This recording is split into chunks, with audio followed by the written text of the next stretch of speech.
السلام علیکم دوستو، اردو کلاسک چینل پر خوش آمدید۔ معزز سامعین سے امید کی جاتی ہے کہ ہمارے ویڈیوز کو لائک کریں اور چینل کو سبسکرائب بھی کریں، شکریہ۔ نواب شجاع الملک حسام الدولہ محمد علی وردی خان بہادر محابت جنگ سرفراز خان کے قتل کا داغ پیشانی پر لے کر محمد علی وردی خان بڑے تزک و احتشام سے مرشد آباد میں داخل ہوا۔ خون بے گناہ تو اس سے ہوا تھا، اس نے اس کا اعتراف اور تلافی کی بھی کوشش کی۔ شہر میں داخل ہو کر وہ سیدھا زینت النساء بیگم والدہ سرفراز خان کی ڈیوٹی پر حاضر ہوا۔ وہ اس طرح مؤدب ہاتھ باندھے کھڑا ہو گیا گویا بادشاہ کے حضور میں حاضر ہے۔ آداب کے لیے اتنا جھکا کہ سجدہ زمین بوس کی حد تک جا پہنچا اور دردناک آواز میں اپنے گناہ کا اعتراف کیا اور خواہاں عفو ہوا اور عرض کیا کہ قسمت کا لکھا پورا ہوا۔ اس بدقسمت خادم کی روح سیاہی صفحہ عالم پر ابدن ثبت ہو گئی، لیکن میں اللہ کو حاضر سمجھ کر اقرار کرتا ہوں کہ آئندہ اطاعت و فرما برداری میں کبھی فرق نہ آنے دوں گا۔ امید ہے کہ حضور والا اس بد نصیب غلام کی سیاہکاری کو کچھ عرصے بعد اپنے دل سے دور فرما دیں گی اور میری خدمات کو پسند فرمائیں گی۔ بیگم نے اس کا کوئی جواب نہ دیا اور علی وردی خان واپس آ کر چہل ستون میں مسجد نشین ہوا۔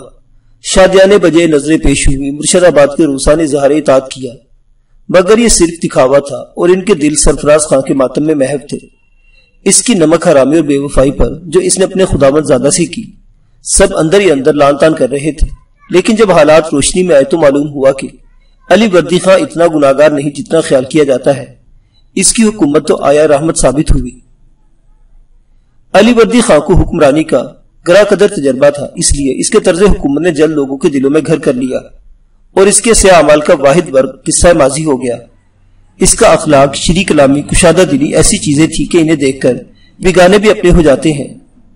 غرض اس نے ریت کو اپنا فریفتہ بنا لیا۔ مجموعی طور پر دیکھے تو معلوم ہوتا ہے کہ گو سرفراز خان کا قتل ایک ناقابل فراموش سیاہکاری تھی، لیکن اس امر سے بھی انکار نہیں ہو سکتا کہ سرفراز خان حکومت کا اہل نہ تھا۔ اگر اس کی حکومت کچھ دن اور رہتی تو نہ وہ رہتا نہ حکومت رہتی۔ مرہٹوں کا ایک مدت سے اس زرخیز اور متمول صوبے پر دانت تھا، اس لیے انہوں نے چاروں طرف سے حملہ کر دیا، مگر ان ڈاکوں کو علی وردی خان جیسے شخص سے پالا پڑا اور وہ شکست پر شکست کھاتے رہے اور ریت کو بھی برائے نام بھی گزر نہ پہنچا۔ مرہٹوں کو رد کرنے میں علی وردی خان کی کرشمہ کاریاں ایسی ہیں کہ سرفراز خان سے اس کی توقع نہیں ہو سکتی۔ علی وردی خان نے ہر سہ مشرقی صوبوں اور سرفراز خان کی کروڑوں روپے کی جائیداد پر قبضہ کر کے انتظام ملک کی طرف توجہ کی۔ انہی ایام میں سے دہلی سے خطابات، ہفت ہزاری کا منصب اور اس کے تمام رشتہ داروں کو بھی بہت بلند اور باوقار خطابات سے نوازا گیا۔ چنانچہ مرزا محمد کو سراج الدولہ شاہ کلی خان بہادر کا خطاب اور جہانگیر نگر ڈھاکہ کا امیر البحر مقرر کیا گیا۔ اس کے بھائی فضل کلی کو اکرام الدولہ بادشاہ کلی خان کا خطاب عطا ہوا، جسے نوازش محمد خان نے جو لاول تھا اپنا بیٹا بنایا تھا، جس طرح علی وردی خان نے مرزا محمد کو اپنا بیٹا بنا لیا تھا۔ اب حکومت کی مشین نہایت خوش اسلوبی سے چلنے لگی۔ مرشد کلی خان رستم جنگ تخلص سرشار صوبے دار اڑیسہ کے متعلق مزوحش خبریں آنی شروع ہوئی۔ علی وردی خان نے اس پر حملے کے لیے فوج تیار کر دی۔ یہ شجاع الدولہ کا داماد تھا۔ عطا یار خان ایک فہمیدہ امیر نے بیچ میں آ کر مصالحت کرائی تھی، مگر یہ عہد نامہ بھی تکمیل کو نہ پہنچا تھا کہ مرشد کلی خان کے داماد مرزا باقر خان اصفہانی نے اپنی خوش دامن سے سازش کر کے مرشد کلی خان کو مجبور کیا کہ وہ سرفراز خان کے انتقام میں علی وردی خان پر حملہ آور ہو۔ ان دونوں کی باتوں اور تان و تشنیع کی تاب نہ لا کر مرشد کلی خان نے عہد نامے کی تکمیل نہ کی اور علی وردی خان کے خلاف اعلان جنگ کر دیا۔ علی وردی خان نے 12,000 کار آزمودہ سپاہیوں کے ساتھ کٹک کی طرف کوچ کیا۔ ادھر سرفراز خان کے انتقام کے نام پر نکارے پر چوٹ پڑی۔ مرشد کلی خان، مرزا باقر اور ان کا سپاہ سالار عابد علی خان بھی کٹک سے نکل کر باسر اور مدنی پور سے ہوتے ہوئے موزہ بھلوار میں علی وردی خان کا انتظار کرنے لگے۔ آخر اس مقام پر خوب شانی شروع ہوئی۔ عابد علی خان مصطفیٰ خان کے ذریعے ماں اپنی فوج کے علی وردی خان کے ساتھ مل گیا اور لڑائی سے دستکش ہو گیا، مگر مرشد کلی خان کو فوج نے حوصلہ نہ ہارا، یہاں تک کہ مرزا باقر مجروح ہو گیا اور صف بندی میں فرق پڑ گیا۔ مرشد کلی خان نے مراجعت کی اور باسر بندرہ میں پناہ لی۔ ساحل پر اس کے ایک دوست کا جہاز کھڑا تھا۔ مرشد کلی خان اور مرزا باقر اس میں سوار ہو گئے اور ایک ہفتے کے اندر مچھلی بندر پہنچ گئے، مگر اس کے عیال اور مال و متاع پیچھے رہ گئے۔ ان کو حفاظت سے لانے کے لیے باقر خان کو روانہ کرنا پڑا۔ خوش قسمتی سے مرشد کلی خان کے ایک پرانے حلیف راجہ رتی پور نے اس کی شکست کی خبر سن کر بہت سی گاڑی اور محافظ فوج کٹک بھیجی کہ مرشد کلی خان کا سامان جو کچھ وہاں ہے اسے حفاظت سے اٹھا لائے۔ اس مہم کی قیادت راجہ نے اپنے ایک معتبر اہلکار محمد مراد کے سپرد کی اور اس نے مرشد قلی خان کے عیال خزانہ اور اساس البیت کو بچا کر رنجہ پور پہنچا دیا اور مرشد قلی خان کے حکم کا انتظار کرنے لگا۔ اس علاقے کا حاکم انوار الدین خاطر تواضع میں مبالغے کی حد تک پہنچ گیا۔ اسی عرصہ میں مرزا باقر آ گیا اور سب کو باخیریت پا کر خوش ہوا۔ اسے اپنی خوش دامن کو خسر کے پاس بھیج دیا۔ بعد میں آپ بھی چلا گیا۔ یہ قافلہ اب نواب نظام الملک کی حدود میں داخل ہو گیا۔ ادھر علی وردی خان نے سارے اڑیسہ پر تسلط جما لیا اور کٹک پہنچ کر سعید احمد کو اڑیسہ کا صوبیدار مقرر کیا اور خود مرشد آباد واپس چلا گیا۔ مرزا محمد پر علی وردی خان کو پوری توجہ مبذول رہتی تھی اس سے، اور وہ اسے ذرا آنکھ سے اچھلنا رہنے دیتا تھا۔ اس کی تعلیم کے لیے ہر فن کے ماہر مقرر تھے اور امور جہاں بانی سے علی وردی خان اور اس کی بیگم نوروزی بانو خود سکھاتے رہتے تھے۔ غرض اندر باہر صبح و شام سراج الدولہ دونوں کے زیر نظر رہتا تھا۔ عمر بھر اسے ایسا وقت نہ ملا جسے خلوت کہہ سکے۔ اس پر ان اتہام گروہ کی دیدہ دلیری ملاحظہ ہو جو اسے جاہل، نا تربیت یافتہ، بدماش تو ظاہر کرتے ہیں مگر اس کی وجود مطلق نہیں بتاتے۔ مقتول نواب سرفراز خان کے خاندان کی خدمت نوازش محمد خان کے سپرد کی۔ نفیسہ بیگم بیوہ سرفراز خان کو اپنی والدہ تسلیم کیا۔ محل کے جملہ انتظامات نفیسہ بیگم کے حوالے کیے گئے اور وہ سیاہ و سفید کی مالک ہوئی۔ مگر کیا مجال جو نوازش محمد کو کبھی نفیسہ بیگم کے کمرے میں گیا ہو یا وہ کبھی نوازش محمد کے سامنے ہوئی ہو۔ مرشد قلی خان مرحوم کا خاص تعلقہ بھی اسے دے دیا گیا۔ نوازش محمد خان اور علی وردی خان آداب و احترام میں کوئی فروغ گزاشت نہ کرتے، پردے کے باہر جھک جھک کر آداب بجا لاتے اور عاجزانہ لہجے میں بات چیت کرتے، اور جب تک وہ بیٹھنے کی اجازت نہ دیتی کھڑے رہتے تھے۔ اتفاق سے جس دن سرفراز خان فوت ہوا اسی روز اس کی ایک مدخولہ سے لڑکا پیدا ہوا۔ اسے نفیسہ بیگم نے اپنا بیٹا بنا لیا تھا۔ اس کی حقیقی بیٹے کی طرح خاطر و داشت ہوتی رہی۔ علی وردی خان نے مرشد علی خان کے عمرہ کو اپنے عہدے پر بحال رکھ کر دل جوئی کی کوشش کی مگر اس کا کوئی اثر نہ ہوا اور وہ چپکے سازش کرتے رہے اور مرشد آبادی حکام پر اتہام لگا کر بے چینی پیدا کر دی۔ نیا صوبیدار سولہ جنگ سعید احمد اس طوفان کو نہ سنبھال سکا اور عوام بگڑ گئے اور عام بغاوت کے آثار ظاہر ہونے لگے۔ یہ حالت اس طرح صورت پذیر ہوئی کہ سولہ جنگ نے ان سپاہیوں کو ماہانے کم کر دیے جو مرشد آباد سے آئے تھے۔ اسے ان سپاہیوں نے قبول نہ کیا اور ملازمت سے علیحدہ کیے گئے۔ کٹک کے سپاہیوں نے یہ کم تنخواہ منظور کر لی اور مرشد آبادی سپاہیوں کی جگہ کٹک کے سپاہیوں نے لے لی۔ ان کے علاوہ مرشد قلی خان کے عمرہ نے سعید احمد کی ملازمت قبول نہ کی اور خانہ نشین ہو گئے۔ انہی ایام میں سولہ جنگ سعید احمد کا ایک دوست شاہ یحییٰ نامی دکن سے آوارد ہوا اور اسے گمراہ کرنا شروع کیا۔ وہ لوگوں کی خوبصورت عورتوں کو پکڑ کر سعید احمد کے پاس لے جانے لگا۔ شہر میں ہلڑ مچ گیا اور لوگوں کی آہو بکا آسمان کی خبر لانے لگی۔ لوگ صوبیدار کے خلاف ہو گئے، فوج بھی ان کے ساتھ مل گئی اور سولہ جنگ کے ساتھ گنتی کے چند مرشد آبادی رہ گئے۔ مرزا باقر دکن میں سانپ کی طرح لوٹ رہا تھا۔ اپنی حکومت کی واپسی، فتح بنگالہ اور سرفراز خان کا انتقام اس کے مقاصد حیات بن گئے تھے۔ وہ مرشد قلی خان کو اکسایا جاتا تھا مگر مرشد قلی خان ایک تجربہ کار اور دور اندیش نواب تھا۔ وہ اپنے آپ کو اس کے باہر اٹھانے کے قابل اور مرزا باقر کی تجویز کو قابل عمل خیال نہ کرتا تھا۔ اس پر مرزا باقر نے اکیلے ہی ان مہمات کا بیڑا اٹھایا اور اہل کٹک سے خط و کتابت کر کے معقول فوج مرتب کی اور کٹک میں اس کے مدم معاون پیدا ہونے لگے۔ اس کے نتیجے کے طور پر لوگوں نے بلوا کر دیا۔ سعید احمد نے اپنے سپاہ سالار گوجر خان کو اس فتنے کو دبانے کا حکم دیا۔ اب برملا یہ مطالبہ ہونے لگا کہ حکومت کے عنان مرشد قلی خان یا مرزا باقر کو دی جائے۔ اس شورش کی باغدور راجہ رتھی پور کے سردار محمد مراد کے ہاتھ میں تھی۔ دوسرے دن عوام نے گوجر خان کو برسر بازار قتل کر دیا۔ ان حالات کو 2-3 دن نہ گزرے تھے کہ مرزا باقر خود نمودار ہوا۔ سعید احمد کی فوج نے لڑنے سے انکار کر دیا اور قلعے کے دروازے کھول کر باغیوں سے جا ملے۔ مرزا باقر شہر کٹک میں داخل ہوا، قلعے پر قبضہ کر کے سعید احمد کو ماں بچوں کے ساتھ قید کر دیا، مسلم نشین ہو گیا۔ جب علی وردی خان کو یہ خبر پہنچی تو وہ تذبذب میں پڑ گیا اور اسے یہ خیال آیا کہ ممکن ہے نظام الملک اس بغاوت کی پشت پر ہو، اس لیے بڑے غور و خوض کی ضرورت ہوئی۔ سعید احمد کے والد حاجی احمد اور اس کی والدہ کے ساتھ مشورے کیے۔ ان کی صلاح تھی کہ سعید احمد اور اس کے بچوں کی رہائی کے بدلے صوبہ اڑیسہ مرزا باقر خان کو دے دیا جائے، مگر یہ ایسا مشورہ تھا جس کا کوئی اثر علی وردی خان پر نہ ہو سکتا تھا، نہ ہوا۔ اسے اپنے سپاہ سالار مصطفیٰ خان ہی کی رائے پسند آئی کہ اس جھگڑے کا تصفیہ صرف تلوار کر سکتی ہے۔ اس نے مرشد آباد نوازش محمد خان کے حوالے کیا اور 25,000 جوانوں کی فوج اور بہترین سپاہ سالار حملہ لے کر اڑیسہ کی طرف متوجہ ہوا۔ سپاہ سالاروں کی عظمت کا اس سے اندازہ لگایا جا سکتا ہے کہ مرتبے کے لحاظ سے ان میں میر جعفر کا 9واں درجہ تھا۔ سرحد پر پہنچ کر اس نے اعلان کیا کہ جو شخص اس کے برادر زادے کو آزاد کر کے اس کے کیمپ میں لائے گا اسے 1 لاکھ روپے انعام دیا جائے گا۔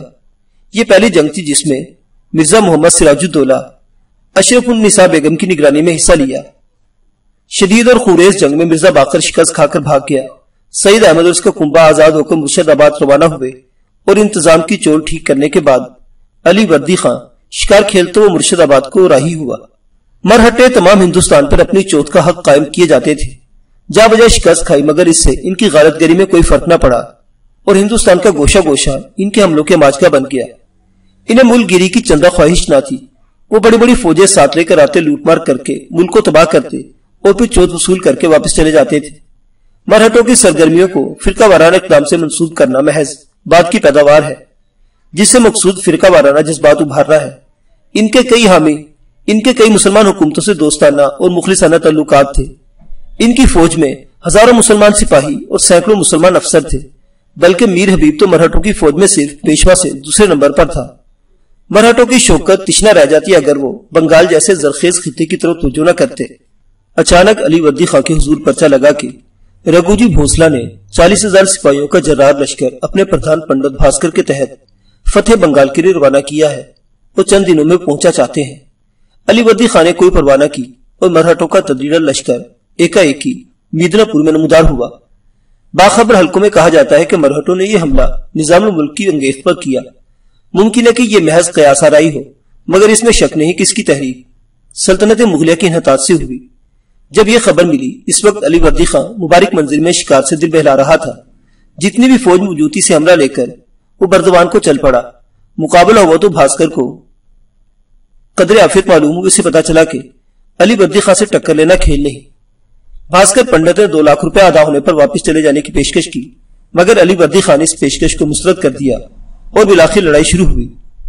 اس جنگ میں مشکل یہ پڑی کہ بنگالی فوج کے افغانوں نے زیادہ تر اس وجہ سے سرکشی کی کہ ان کے ایک نامدار سردار روشن خان کو زین الدین احمد خان صوبیدار عظیم آباد نے قتل کروا دیا تھا۔ دوسری بات یہ ہوئی کہ راجہ مور بھنج جسے مصطفیٰ خان اپنی ذمہ داری پر دربار میں لایا تھا میر جعفر کے ذریعے قتل کیا گیا اور مصطفیٰ خان نے اس پر رنج اور غصے کا اظہار کیا۔ نوبت یہاں تک پہنچی کہ میر حبیب مرہٹوں سے جا ملا اور انہی کا ہو گیا اور مرہٹوں نے اعلان کیا کہ ناظم کی فوج کا جو آدمی ان کے ساتھ آ ملے گا اس کی نہ صرف جانبخشی کی جائے گی بلکہ اس کا عہدہ بحال رکھا جائے گا۔ جب حالت بد سے بدترین کے حد تک پہنچ گئی تو علی وردی خان آدھی رات کے وقت صرف مرزا محمد سراج الدولہ کو ساتھ لے کر مصطفیٰ خان کے خیمے میں جا نکلا۔ وہ ایسے جگہ کہا کہ ایک ضروری بات سن لو۔ سپاہ سالار یہ دیکھ کر مبہوسا ہو گیا اور فرمائیے کیا حکم ہے؟ علی وردی خان نے کہا کہ اگر تمہارا غصہ میری جان لینے سے اتر سکتا ہے تو میری جان سے عزیز سراج الدولہ حاضر ہے، اٹھو اور ہمیں قتل کر دو، اور اگر میری محبت ہنوس تمہارے دل میں ہے تو تلوار اٹھاؤ اور مرہٹوں کے ریوڑ کو نکال باہر کرو۔ سپاہ سالار علی وردی خان کی گفتگو اور شجاعت پر ششدر رہ گیا۔ اس نے شمشیر خان اور سردار خان سرداروں کو بلوایا اور علی وردی خان نے پھر وہی بات کہی اور وہ کچھ نہ کہہ سکے اور بعد میں معاملہ مصطفیٰ خان کے سپرد کر دیا۔ مصطفیٰ خان نے کہا کہ میری جان و مال علی وردی خان اور اس کی اولاد کے قدموں پر ہے۔ اس پر دعائے خیر مانگی گئی اور یہ قصہ ختم ہو گیا۔ دن چلا تو گھمسان کا رن پڑا اور افغانوں نے کشتے کے پشتے لگا دیے اور مرہٹے پیچھے ہٹنے لگے۔ بنگالی کٹوے میں پہنچے تو ان کی رسد ختم ہو گئی اور 3 دن کچھ کھانے کو نہ ملا۔ آخر شکر پاروں کی بوریا پہنچی تو بنگالی فوج کو کچھ آذوقہ میسر ہوا، ورنہ کیا جنرل کیا سپاہی بھوکوں مر رہے تھے۔ مصطفیٰ خان نے ایک ولولہ انگیز تقریر سے فوج میں ایک نئی روح پھونک دی۔ اس پر بنگالی فوج نے مرہٹوں پر حملہ کر دیا جو اشنان اور پوجا پاٹ میں مشغول تھے۔ مرہٹے مصطفیٰ خان کی حملے کی تاب نہ لا سکے، بہت سے مارے گئے اور باقی پسپا ہو گئے۔ بنگالی فوج کو خوراک کا بے شمار سامان ملا۔ صبح ہوئی تو مرہٹوں نے ایک تیزگام حملہ کیا۔ بنگالی فوج پسپائی کا ارادہ کر ہی رہی تھی کہ ایک عجیب واقعے نے جنگ کا رنگ بدل دیا۔ میدان جنگ میں رواج کے مطابق علی وردی خان کے ہاتھی کے آگے 2 ہاتھی ہوا کرتے تھے جن پر نقارہ اور علم ہوتا تھا۔ کوچ میں بھی یہ ہاتھی صوبیدار کے جلوس کے آگے چلتے تھے۔ ان کی سونوں پر ایک زنجیر بندی ہوتی تھی جس میں بڑے بڑے گھنگرو ہوتے تھے۔ یہ زنجیر 20 فٹ لمبی اور 3 من وزن میں ہوتی تھی۔ ان ہاتھیوں نے اجنبیوں کے ارد گرد دیکھ کر زنجیریں ادھر ادھر گھمانی شروع کر دی اور اس حملے سے دشمن کے کئی سپاہی اور گھوڑے مار دیے۔ مرہٹوں کو کچھ پیچھے ہٹنا پڑا اور علی وردی خان کو جو مرہٹوں میں گھر گیا تھا کمک پہنچ گئی اور اس کی اور سراج الدولہ کی جان بچ گئی۔ فوج پھر نئے سرے سے منظم ہو کر حملہ ہوئی اور بڑی خون افشانی کے بعد مرہٹوں کو شکست ہوئی۔ کٹوے میں پہنچتے ہی سے اجلا نگر پایا، خوراک کا کہیں نام نشان نہ تھا۔ مرہٹے کچھ ساتھ لے گئے اور جو نہ لے جا سکی اسے جلا دیا۔ علی وردی خان نے مرشد آباد سے خوراک کا سامان اور کمک طلب کی۔ یہ اطلاع مرشد آباد پہنچی تو سب نے اطمینان کا سانس لیا۔ مسجدوں اور مندروں میں شکرانے ادا کیے گئے۔ مرشد آباد سے سعید احمد خان بڑا ساز و سامان اور خوراک لے کر پہنچا۔ ارد گرد کے سوداگروں نے بھی غلے کے ہزاروں چھکڑے حاصل کر دیے۔ پنڈت بھاسکر نے بنگالی فوج کا یہ عالم دیکھ کر لوٹ جانے کا ارادہ کیا، مگر حبیب نے اس پر اتفاق نہ کیا۔ میر حبیب ایک ایرانی آوارہ گرد اور جاہل مگر منچلا سپاہی تھا۔ جنگ بند کرنا اسے گوارا نہ تھا۔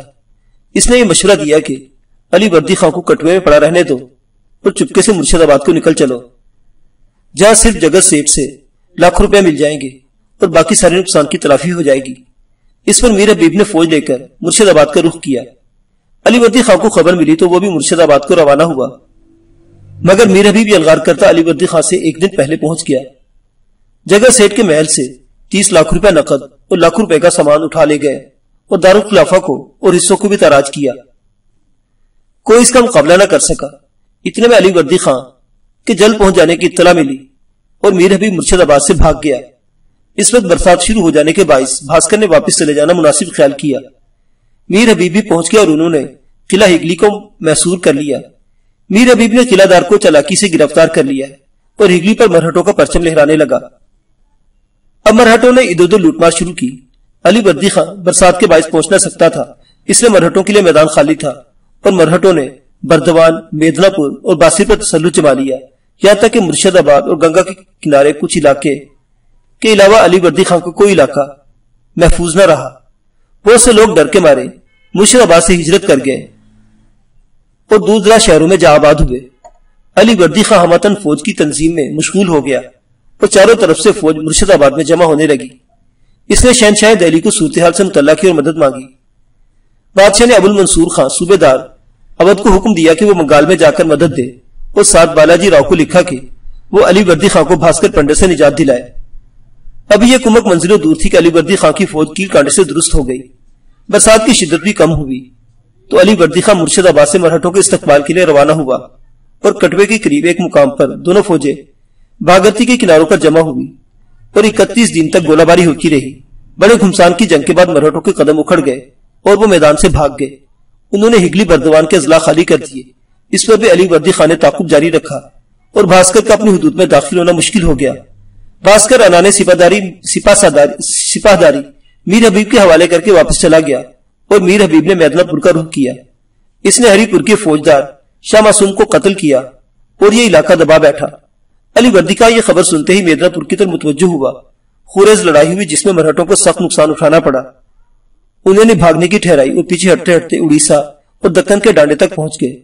علی وردی خان نے جھیل چلکاک تک تعاقب کیا اور پھر کٹوے چلا آیا، جہاں اس نے شاہ معصوم کی وفاداری اور بہادری کے صلے میں اس کے خاندان کو مالا مال کر دیا۔ مصطفیٰ خان کے ایک عزیز کو شاہ معصوم کا عہدہ ملا اور راجہ جانکی رام کا بیٹا راجہ دلب رام اس کا پیشکار مقرر ہوا۔ منصور الملک راستے میں ہی تھا کہ اسے علی وردی خان کی کامیابی کی خبر ملی اور وہ واپس چلا گیا۔ اتنے میں خبر آئی کہ بالاجی راؤ شہنشاہ کے حکم کے مطابق آ رہا ہے اور مرشد آباد سے 5 روز کے راستے پر ہے۔ علی وردی خان نے اسے راستے میں ہی جا لیا تاکہ وہ شہر میں داخل ہو کر نذرانہ نہ طلب کرے۔ اسی عرصے میں علی وردی خان کی فتح یابی کی خبر دربار میں پہنچی۔ بادشاہ نے اظہار خوشنودی فرمایا۔ حسام الملک کا خطاب تلوار اور خنجر مرصع، سروپا، چوغا، موتیوں کی مالا بلکہ اپنا پوشیدنی لباس مرحمت کیا۔ مرشد آباد کے اہل دربار پر بھی انعام و اکرام کی بارش ہوئی۔ بادشاہ کا اپنا پوشیدنی لباس عطا کرنا غائب درجے کی عنایت کا مظہر ہوتا تھا۔ بالاجی راؤ خوب جانتا تھا کہ بغیر لوٹ مار کے فوج آرام سے نہ بیٹھے گی۔ وہ دودھ پور سے نکلا اور عظیم آباد کے عقب میں ٹکا دی اور گیا پر جادم لیا اور منگھیتر اور بھاگل پور کو لوٹتا کسوٹتا ہوا بڑھتا گیا۔ بہت سے لوگ بھاگ گئے۔ ایک مشہور سپاہ سالار غوث خاں کی بیوہ نے مٹھی بھر رشتہ داروں کے ساتھ مرہٹوں کا مقابلہ کرنا چاہا، مگر وہ اس آگ میں کودنے پر رضامند نہ ہوئے، تو اس نے فقط عزت و حرمت کے لیے محل کے دروازے بند کیے اور 10-20 وفادار سپاہیوں کے ساتھ مقابلے پر تل گئی۔ بالاجی کو خبر ملی کہ ایک باعزت خاتون دریا کے پار جانے کے وسائل سے محروم ہے اور اپنی آبرو کے لیے اپنے محل کے کھنڈرات میں دب جانا چاہتی ہے۔ بالاجی بہت خوش ہوا، اپنے معتبر کے ہاتھ قیمتی دکنی کپڑے جن میں کمخواب کے تھان بھی تھے بھیجے اور ساتھ ہی حکم دیا کہ اس کی جائیداد اور ذات سے کسی قسم کا تعرض نہ کیا جائے گا۔ اس کی حفاظت کے لیے پہرا لگا دیا اور تمام ضروریات سے محل کو معمور کر دیا۔ جب مرہٹا فوج پہاڑوں میں گھس گئی تو پہرے کے سپاہی آداب بجا لا کر رخصت ہوئے۔ بالاجی راؤ مرشد آباد کے قریب ویر بھوم میں نمودار ہوا۔ اس واقعے سے بھی آیا ہے کہ مرہٹوں کے دل مذہبی عناد سے پاک تھے۔ دوسری طرف رگھو جی بھونسلہ نے بھاسکر کے انگیخت پر پھر بنگالے پر حملہ کیا اور مرشد آباد کے قریب ڈیرا ڈالا۔ اس طرح ملک 2 لٹیروں کی زد میں آ گیا۔ علی وردی خان بھاگلپور میں اپنی فوج کے بالاجی سے ملا جو نواب کی پیشوائی کو آیا۔ دونوں گلے ملے اور ہاتھ پکڑ کر اپنے خیمے میں لے گیا۔ مسند پر اپنے پہلو میں جگہ دی، تحائف پیش ہوئے، خاتم مدارس شاہانہ انداز میں ہوئی اور علی وردی خان اپنے کیمپ میں چلا آیا۔ دوسرے دن بالاجی سے ملاقات باز دید کے لیے علی وردی خان کے کیمپ میں آیا۔ علی وردی خان نے کئی میل آگے بڑھ کر استقبال کیا، خیمے میں لا کر اپنے ساتھ مسند پر بٹھایا۔ عطر گلاب اور پان تقسیم ہوئے، کئی خوان بیش قیمت کپڑوں اور زر و جواہر کے موتیوں کے ہار اور ایک ہاتھی علی وردی خان نے پیش کیے۔ ملک میں امن و امان قائم رکھنے اور رگھو جی کی روک تھام کے لیے متعلق تھوڑی سی گفتگو کے بعد دربار برخاست ہوا۔ دوسرے دن علی وردی خان نے پیغام بھیجا کہ اب رگھو جی کی مدارت کے لیے کیا عملی قدم اٹھایا جائے۔ بالاجی نے جواب دیا کہ صوبہ عظیم آباد کی چونت کی کئی سال سے ادا نہیں ہوئی، اس کا انتظام کیا جائے۔ یہ پیغام لے کر مصطفیٰ خان گیا تھا، ادا کا وعدہ کیا گیا اور چند دنوں میں یہ گراں قدر رقم ادا کی گئی۔ جب رگھو جی کو اس اتحاد کی اطلاع ملی تو اس نے خیراسی دیکھی کہ الٹے پاؤں واپس چلا گیا۔ علی وردی خان نے تعاقب کیا مگر بالاجی نے کہلا بھیجا کہ آپ رگھو جی کی فکر نہ کریں اور مرشد آباد کو لوٹ جائے، میں اس کے تعاقب میں جا رہا ہوں۔ چنانچہ وہ گیا اور اس نے رگھو جی کو شکست دے کر تتر بتر کر دیا۔ بالاجی کو دربار کے حکم سے امداد کے لیے آیا تھا مگر اس نے ملک کے لوٹنے میں کسی تکلف سے کام نہ لیا۔ معزز سامعین حضرات، ہم اگلی قسط میں آپ کو بتائیں گے مرہٹوں کا تیسرا حملہ اور بھاسکر کا قتل۔ آپ دیکھ رہے تھے اردو کلاسک، جس میں آپ کے لیے اسلامک اور ہسٹوریکل بکس پیش کی جاتی ہیں۔ اللہ حافظ۔